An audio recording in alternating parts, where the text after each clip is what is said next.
This is a quick unboxing video of the TP-Link 5-port gigabit desktop switch.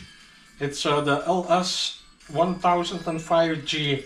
It's plug and play, it has gigabit Ethernet, it is fanless, and it is a full duplex. So it's a non-blocking switch. It has LEDs, it has everything. We go to quick unbox it now.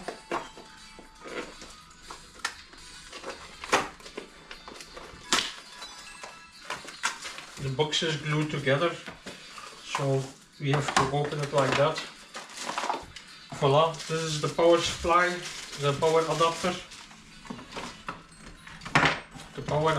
And this is the switch.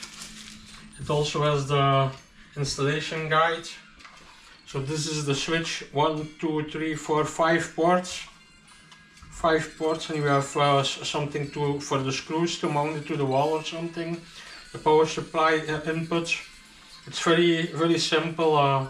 Voila, that's it. TP-Link 5-port gigabit switch. I hope you like my video, and don't forget to subscribe. We are giving away nice prizes to subscribe to our channel. You only have to subscribe.